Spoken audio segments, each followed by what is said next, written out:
यार class 10th सभी का एक सपना होता है कि यार अपने मम्मी पापा के सपनों को पूरा करो। भाई पूरे एरिया में नाम होना चाहिए कि भाई 10th में टॉप किया है। एंड उस टाइम पे मैंने 2015 में 10th स्टैंडर्ड दी थी। एंड उस टाइम पे भाई पेपर बहुत टफ आता था। उस टाइम पे अगर किसी ने 89 90 भी निकाल लिया ना, बहुत बड़ी बात होती थी। ठीक है। एंड पता नहीं मुझे कैसे 91 आ गया, ये आज भी मुझे नहीं मालूम है।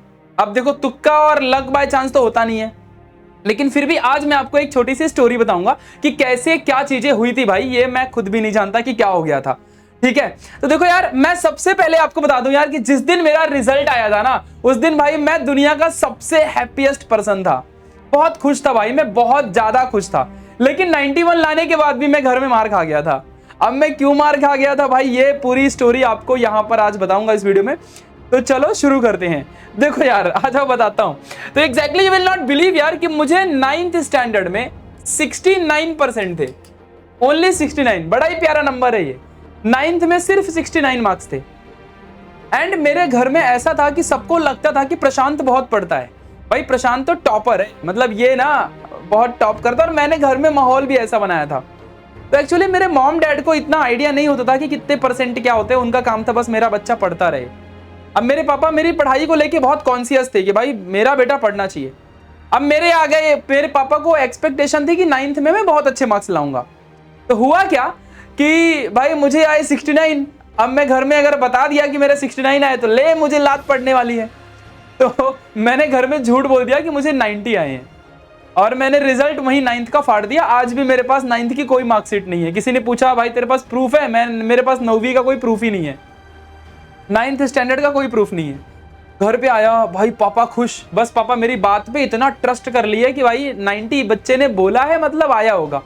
पापा भाई मिठाई खरीद के लेके आए। उन्होंने एरिया में 2-4 लोगों को बांट दिया कि मेरे बेटे का 90 आया है 9th में। मेरे पापा मुझे कैरम खेलने का बहुत शौक था। तो भाई उस टाइम पे इतनी चीजें नहीं होती थी, सब कुछ अवेलेबल नहीं हुआ करता था।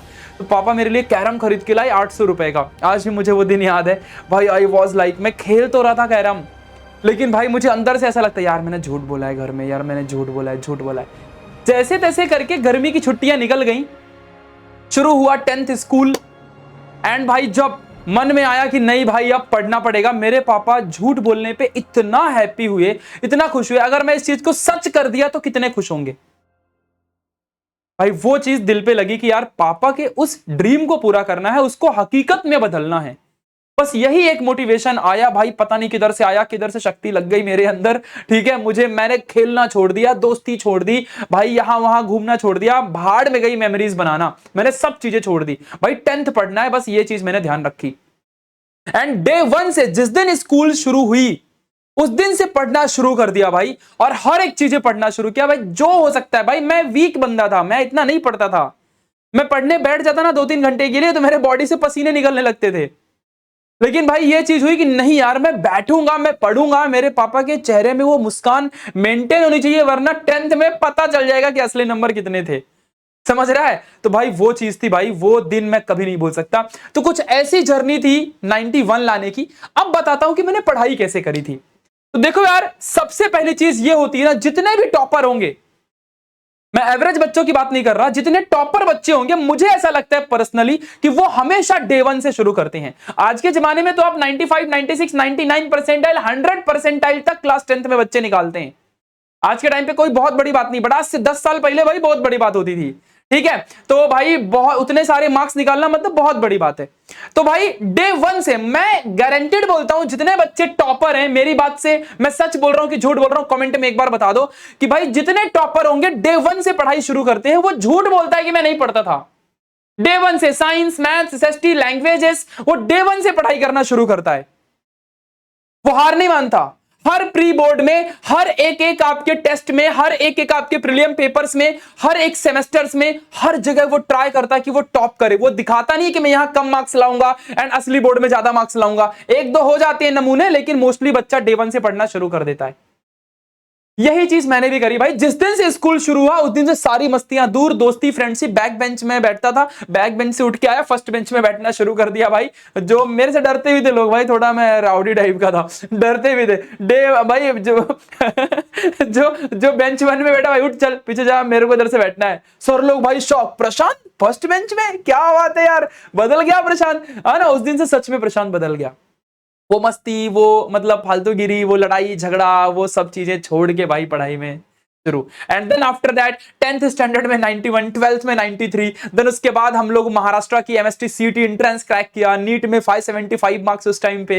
एंड देन उसके बाद खैर नीट के थ्रू फिर एडमिशन नहीं लिया मैंने, सीटी के थ्रू इंजीनियरिंग करी, है ना, पीसीएम बैकग्राउंड से, तो सॉफ्टवेयर इंजीनियर सोमैया कॉलेज से मुंबई में, यहाँ से मेरी ग्रेजुएशन हुई, है ना। मैं बड़ी बड़ी कंपनीज में सिलेक्ट हुआ। एंड देन आफ्टर दैट अपनी खुद की ये प्लेटफॉर्म मैंने शुरू किया। तो ये सारी चीजें बाद की बात है ना यार, ये चीजें आप समझ के रखना। आज 1 मिलियन हमारे सब्सक्राइबर्स हैं न्यू इंडियन एरा यूट्यूब में, आप सर्च करो, ठीक है, आपको पता चलेगा। तो भाई डे वन से मेहनत करना बहुत जरूरी होता है, ये बात आप समझ लेना। अब आज बताता हूं पढ़ाई कैसे करनी है या कैसे की मैंने। देखो भाई, साइंस की जहां बात थी तो मुझे इतना पता था कि साइंस में रट्टा नहीं चलता। साइंस में रटेगा ना तो यहां से पढ़ते जाएगा और यहां पे भूलते जाएंगी चीजें तुझे, ये बात फिक्स है। तो साइंस में मैंने क्या किया, हर एक एक चीज को, उस टाइम पे अब यूट्यूब नहीं होता था कि यूट्यूब में वीडियोस देख लो, आजकल तो हम लोग आपको वन शॉट हर एक चीजें आपको करवा देते हैं। तो भाई साइंस में क्या होता था कि जो भी टॉपिक्स लिखा उसको पढ़ते जाओ। और डिक्शनरी होती थी, डिक्शनरी को खोला भाई, मैं पुराने जमाने का बंदा हूं क्या गूगल नहीं था, गूगल था बट वो बटन वाला फोन था, ठीक है। तो भाई अभी एग्जैक्टली चीजें क्या होती थी कि जैसे ही साइंस की कोई भी टेक्स्ट बुक लिखी हुई तो एक एक लाइन को रीड करना, उसका मीनिंग वहां लिखना, समझना, एंड देन उसको नोट्स में अपने बनाना। पूरी जितने भी आपकी टेक्स्ट बुक है उसकी पूरी नोट्स मैंने भाई साइड में पूरी लिख ली। फिर मैंने प्रैक्टिस करने के लिए कुछ रेफरेंस बुक्स भी यूज करी उस टाइम पे। एंड देन उसके बाद एग्जाम्पलर्स वगैरह भी यूज करे। एक्सरसाइज के पूरे क्वेश्चन मैंने 4 साल के पूरे पीवाईक्यूज ढंग से सॉल्व किए थे, ऐसे लिख लिख के अच्छे से सॉल्व किए थे भाई। इस तरीके से मेरा साइंस का पूरा कंप्लीट पढ़ाई डन हुआ था। एंड देन मिनिमम भाई हर एक चैप्टर को मिनिमम 6 से 7 बार टोटल रिवाइज। कैसे, एक बार पढ़ लिया टेस्ट में, फिर उसके बाद सेमेस्टर में, फिर प्री बोर्ड में, फिर उसके बाद प्रीलिम एग्जाम्स में, फिर इसको ट्यूशन के टेस्ट में, देन उसके बाद ऐसे करके 6-7 बार 8 बार एक चैप्टर को रिवाइज किया। मतलब पूरा का पूरा किताब एकदम ऐसे टेक्स्ट बुक दिमाग में छप गई कि ये पेज नंबर पे ये पैराग्राफ यहां पे चीजें लिखी हैं। इस तरीके से चीजें जब आपको याद होने लगे ना तो समझना भाई तो 90 क्रॉस हो गया है। अब बस वहां लड़ाई एक्यूरेसी की होती है कि ज्यादा एक्यूरेट आंसर जो लिखेगा उसको ज्यादा मार्क्स आएंगे। मेरी हैंड राइटिंग भी थोड़ी खराब है, ठीक है, उसके भी नंबर मेरे कटे हैं, ठीक है। तो ये चीज साइंस में थी कि भाई हर रिएक्शन, हर एक बायो की डायग्राम्स, फिजिक्स के सारे न्यूमेरिकल्स जितने भी हो सकते हैं, डिफरेंस बिटवीन, सब एक चीजें लिख के एकदम, जो चीजें याद नहीं होती थी ना ऐसे दीवार में रख देता था लिख के भाई, उसको रोज देखते रहो, रोज देखते रहो। फोटोग्राफिक मेमोरी उसको 1-2 महीने में अपने आप कैप्चर कर लेती थी।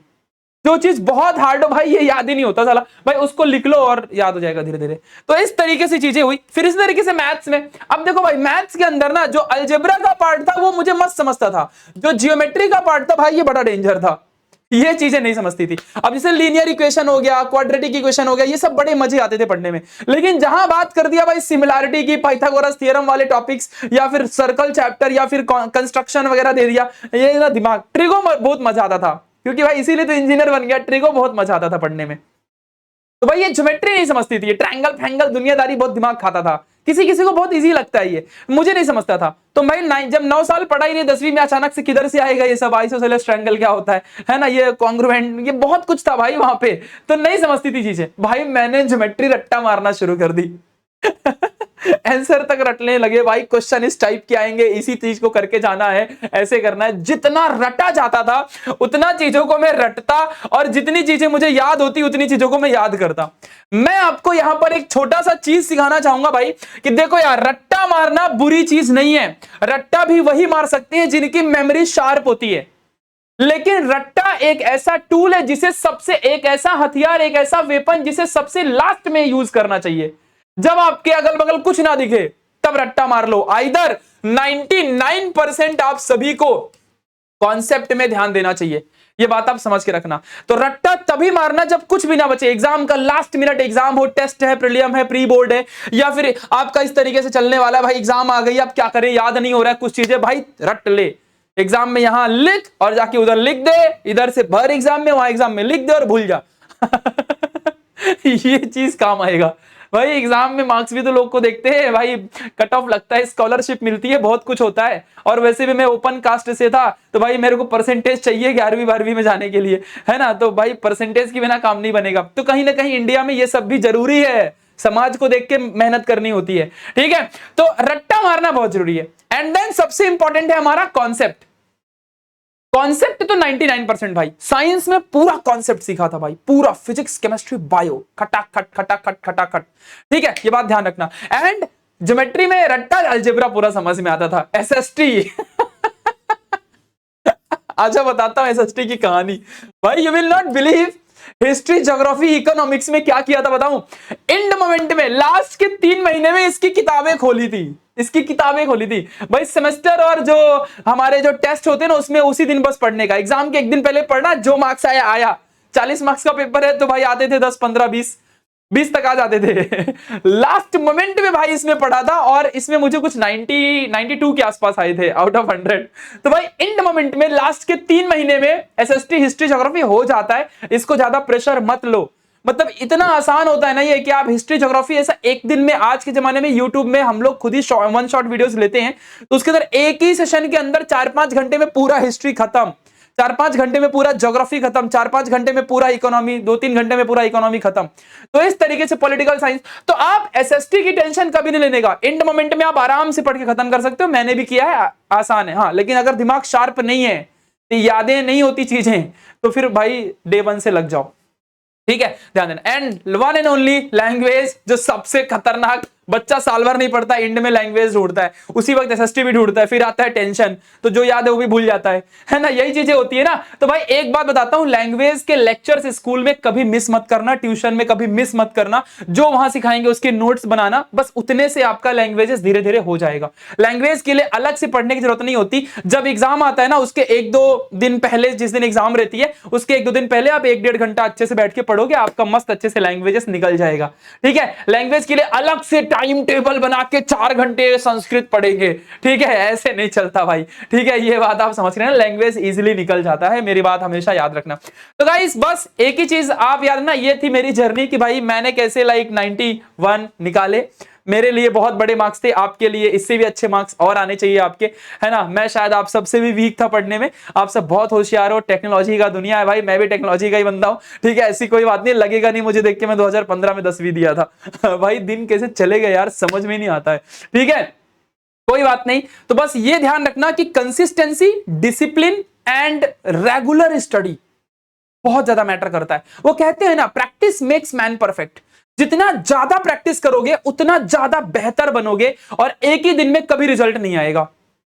पहली बार जब आप बहुत मस्तीखोर लड़के हो और जब पहली बार आप पढ़ना शुरू करोगे ना बच्चा, तो तुझे पसीने छूटेंगे, चंचल मन घूमेगा, लैम्बोर्गिनी में दिमाग जाएगा, गेमिंग में दिमाग जाएगा, दोस्त कुछ और मजे कर रहा है वहां दिमाग जाएगा, लेकिन उस पूरे दिमाग को शांत करके, कंट्रोल करके, एंड देन पढ़ाई में फोकस करना। लगातार 1 महीने तक मेहनत करनी पड़ती है, दिमाग से लड़ना पड़ता है, सेल्फ फाइटिंग करनी पड़ती है, तब जाके दिमाग का फोकस बढ़ता है और कॉन्फिडेंस आता है। ये बात मेरी याद रखना, ये मैं प्रैक्टिकली बता रहा हूं, है ना। एंड जब 1 महीने आप फाइट कर लोगे, फिर आपका दिमाग खुद लग जाएगा, भाई पढ़, टाइम हो गया, पढ़, टाइम हो गया, पढ़, घूम मत, पढ़, घूम मत, पढ़, ये तेरा खुद तेरा दिमाग बोलने लगेगा, फिर तुम अपने आप मस्त अच्छे से पढ़ाई शुरू कर दोगे, ठीक है। तो ये चीज होती है, स्टार्टिंग की फाइट होती है। डे 1 से शुरू करोगे तो अच्छे से धीरे धीरे हो जाएगा। स्टार्टिंग में 2 घंटा पढ़ने का, फिर 3 घंटा पढ़ने का, फिर 4 घंटा, जब प्री बोर्ड आएगा तो 5 घंटा कर देने का, फिर ऐसे एग्जाम के टाइम पे 6 घंटा पढ़ने का। बस इतने में आपका आराम से 90+ निकाल लोगे, आज के टाइम पे 95 आराम से निकाल लोगे, ठीक है। ये बात आप समझ के रखना। तो बस गाइस, कैसा लगा आपको ये वीडियो, एक बार लाइक करना इस सेशन को और अपने सारे दोस्तों में शेयर करना। और बाकी आपके प्रशांत भैया जिंदाबाद हैं, ठीक है। पूरा साइंस इसी चैनल पे हम लोग करवाते हैं, मैथ्स, एसएसटी, इंग्लिश, हर एक चीजें। तो भाई घबराने की कोई बात नहीं है, वो कहते हैं ना, डरने की क्या बात जब न्यू इंडियन रहा है साथ। Bye bye guys, love you.